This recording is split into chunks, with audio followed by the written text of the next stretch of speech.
Eu vou te falar uma coisa.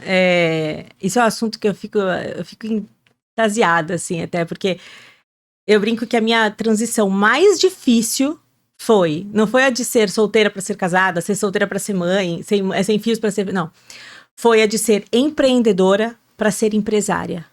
A brincadeira é muito diferente. O jogo é muito diferente. E lidar com todos esses reveses de governo é muito difícil. Muito desafiador mesmo. Não é a gente falar desafiador. É um desafio diário que a gente lida, absurdo, né? É um desafio diário que a gente lida.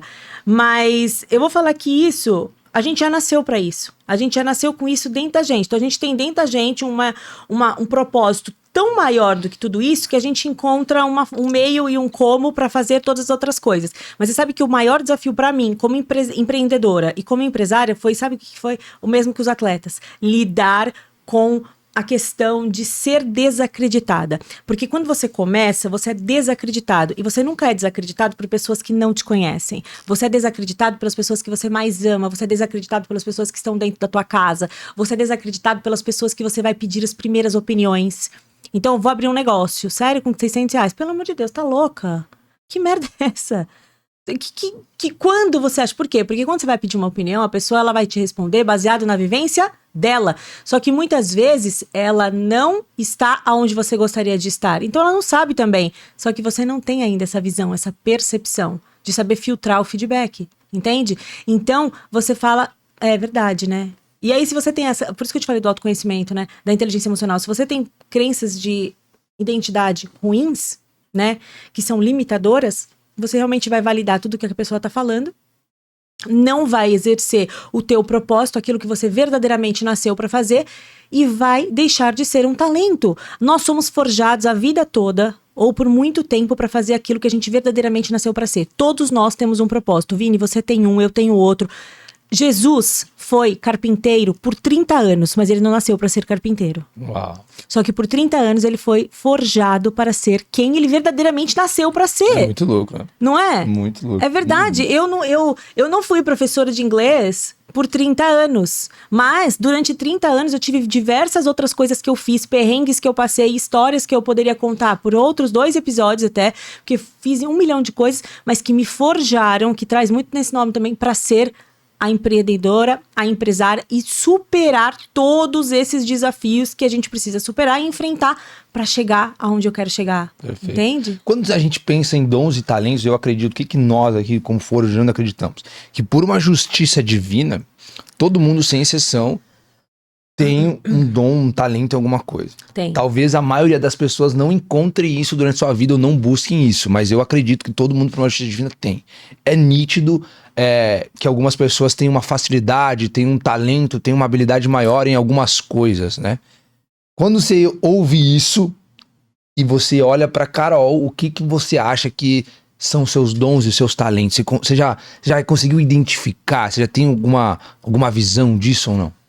Cara, eu tenho alguns dons e alguns talentos, mas eu acho que é muito autopromoção, né? A gente falar os meus dons e os meus talentos e tal. Eu prefiro sempre perguntar pro meu marido, o que você acha que é um grande dom, um grande talento que eu tenho? E quando eu pergunto isso pra ele, pra eu ver se bate com aquilo que eu verdadeiramente penso. Porque uma coisa é eu fazer uma autopromoção minha, eu pra mim mesma. E outra coisa é aquilo bater com aquilo que ele fala, né? Pra gente não ter também uma visão deturpada da realidade, Perfeito. Achar que a gente é bom numa coisa que às vezes a gente não é, né? Exatamente. Eu acredito que uma das minhas grandes habilidades, e toda habilidade é treinável, e isso eu venho treinando e desenvolvendo sempre, porque não é porque é uma habilidade que eu jamais deixaria de olhar pra isso, é a minha habilidade em lidar com pessoas, e entender, ao olhar nos olhos delas, o que verdadeiramente elas precisam e querem. Mas o fato de eu ter uma facilidade em fazer isso não quer dizer que eu seja melhor nisso, entende? Sim. Eu faço isso com muito amor, eu amo pessoas, eu amo relacionamentos interpessoais, eu amo pessoas. Então o fato de eu amar pessoas, isso faz com que eu tenha uma facilidade em lidar com as pessoas. Então eu busco me desenvolver nisso, entendendo que toda habilidade é treinável, eu vou melhorando essas habilidades. Eu tenho também uma habilidade em me comunicar. Entendo que eu tenho uma oratória satisfatória, não é a melhor oratória, mas é uma oratória satisfatória. Então são habilidades mas que eu pra você é algo fácil de fazer. É algo fácil. Não é algo que você, caraca, preciso... Não, você faz... Não é uma coisa, como, por exemplo, lidar com coisas muito números, por exemplo. Oh, meu Deus do céu, entende? É muito mais difícil. Agora, são coisas que pra mim eu tenho que são satisfatórias e que eu olho e falo assim, são pontos aqui que eu vou dar mais foco, porque eu sou boa nisso, eu vou focar nisso e vou delegar todo o resto. Então essas coisas que eu tenho mais habilidade, eu vou focar nelas. Então eu busco me desenvolver muito na fala, eu busco me desenvolver na minha habilidade de relacionamento interpessoal, entender pessoas, entender a mente das pessoas, os relacionamentos, inteligência emocional. E eu acho que essas coisinhas que eu vou fazendo, elas vão me levando para o próximo nível. E eu entendo que todos os negócios no mundo, não importa o que você faça, são sobre pessoas. Você pode ser, sei lá, um veterinário que lida com bichos, né? Mas quem paga a sua conta? Quem paga a conta do bicho? É o tutor. Então o tutor é pessoa. Todo negócio é sobre pessoas. Você tem que entender de gente, você tem que entender de vendas.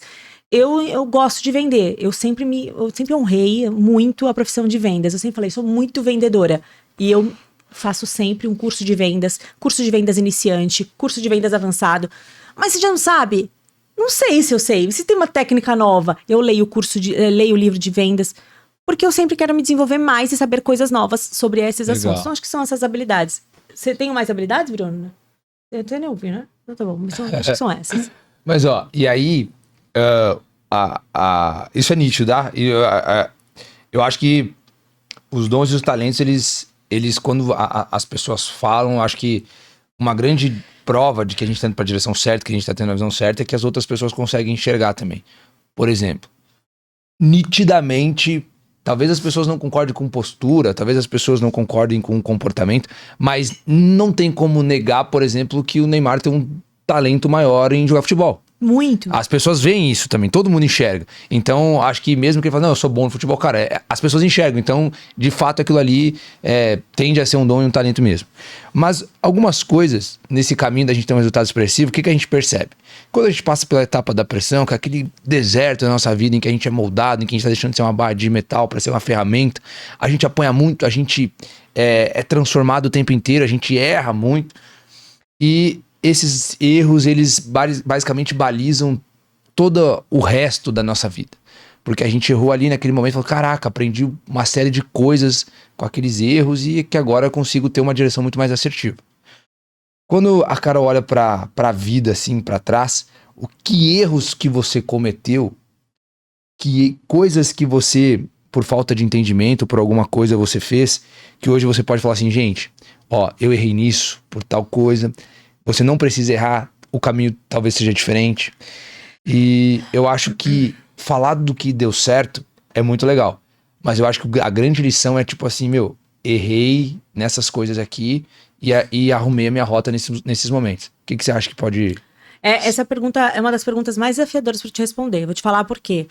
Eu tenho uma característica de sempre olhar o lado positivo de qualquer situação. Qualquer uma. Eu entendo que tudo tem um propósito, até ir para pessoas. Eu sempre olho o lado positivo das pessoas, sempre olho...